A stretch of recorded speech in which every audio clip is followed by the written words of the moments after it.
नमस्कार, मैं हूं आपके साथ आदित्य। वक्त हो चला है आज की कुछ खास खबरों का, तो आइए नजर डालते हैं कुछ खास खबरों पर। ग्रामीण विकास मंत्री आलमगीर आलम और कृषि मंत्री बादल पत्रलेख छतरपुर में प्रखंड स्तरीय कार्यकर्ता सम्मेलन में पहुंचे, जिसमें मुख्य रूप से मौजूद जलेश्वर महतो, ब्रजेंद्र प्रसाद सिंह, शहजादा अनवर ने कार्यकर्ताओं के साथ जीत को लेकर मंत्रणा की। इस दौरान महागठबंधन प्रत्याशी बजरंग महतो को उपचुनाव में भारी मतों से विजयी दिलाने की अपील की गई। मंत्री आलमगीर आलम ने कहा कि रामगढ़ के जनमानस ने मन बना लिया है कि न्याय के लिए यूपीए के साथ खड़े रहेंगे। वहीं मंत्री बादल पत्रलेख ने कहा कि कांग्रेस का एक स्वर्णिम इतिहास रहा है, जिसने हमेशा समाज को जोड़कर विकास की धारा को बहाया है। इधर कृषि कर के विरोध में बाजार समिति के अनिश्चितकालीन बंदी के बाद पर उन्होंने कहा कि सरकार इस मामले में पूरी तरह संवेदनशील है और जनहित व किसानों के हित में सभी का सुझाव लेकर जल्द ही इसका समाधान किया जाएगा। झारखंड के रामगढ़ से शिव शंकर तिवारी की रिपोर्ट। यहाँ पर चुनाव है। अरे कौन है यार? गठबंधन की तरफ से कांग्रेस के उम्मीदवार बजरंग महतो जी को दिया गया नहीं आ रहा है। फिरोज जी हाँ बस। और 27 तारीख को चुनाव है। ये सारी चीज़ों को देखते हुए हम लोग चुनाव प्रचार के लिए आए हैं और हम चुनाव प्रचार 2-4 मुद्दे को लेकर हम लोग जाना चाहते हैं। पहला ये मुद्दा ये है कि हेमंत जी के नेतृत्व में 3 सालों में जो हम लोगों ने काम किए, अभी बादल जी ने सारे चीज़ों को विस्तार रूप से बताने की काम किया।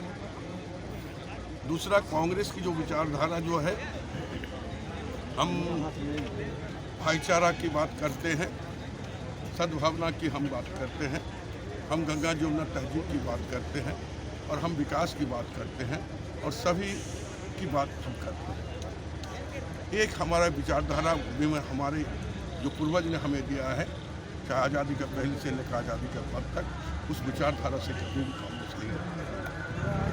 और हम उन क्षेत्र के उन लोगों का जो उपेक्षित है, जो लोग आज कमज़ोर हैं, उसके उत्थान की हम बात करते हैं और सभी को सुखी और स्वावलंबी कैसे बने, उसका निरंतर हम प्रयास करते हैं। जो वर्तमान परिस्थिति में अगर भारत के अगर देखा जाए इतिहास को, वर्तमान 2014 के बाद से हमने देखा है कि जब हम कोरोना महामारी में काल में हमारी स्थिति ऐसे खराब हो गया था कि हम खाने के लिए हम मर रहे थे, अनाज के लिए हम मर रहे थे, लेकिन कुछ ऐसी परिवार जो था जो उसका हर दिन 70 लाख करोड़ का इजाफा हो रहा है।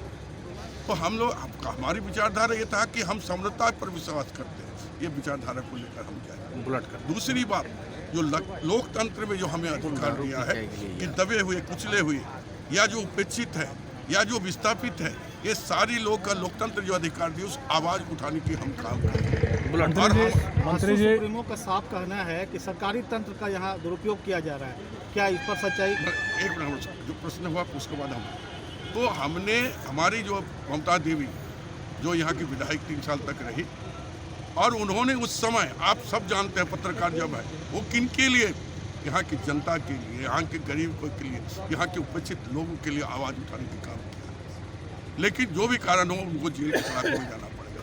ये विचार हम यहाँ की जनता, रामगढ़ की जनता करना चाहेंगे कि आप देखिए सही और गलत क्या है।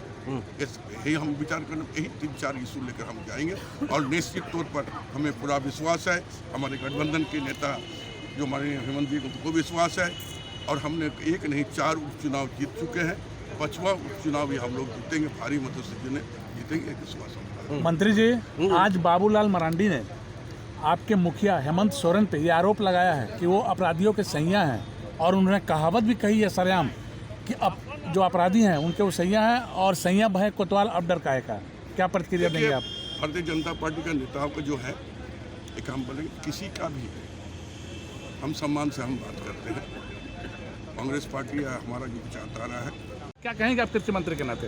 बिहार छोड़ के सभी राज्यों में कृषि बाजार समितियों में किसी न किसी प्रकार से सुविधा शुल्क या फिर इस तरह के टैक्स लगाए गए। हमने अभी सिर्फ प्रस्ताव लिया, विधेयक महामहिम के यहाँ से पारित होकर हमारे पास आया है, गजट प्रकाशित होना है।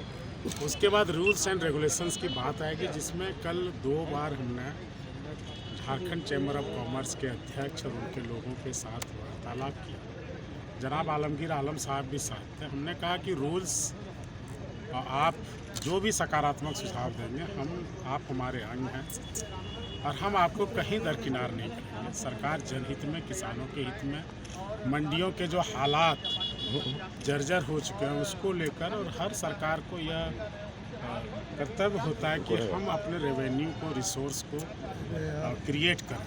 तो इन सब चीज़ों को लेकर मॉडल एक्ट जो पूरे देश में सारी मंडियों को एक प्लेटफॉर्म पर लाने के लिए केंद्र सरकार का फेडरल सिस्टम में हमें कुछ सहयोग करना पड़ता है, नहीं तो बहुत सारी केंद्रीय सहायताएं बंद हो जाती हैं। उनके चिट्ठी के आलोक में हम सब यह कवायद कर रहे हैं।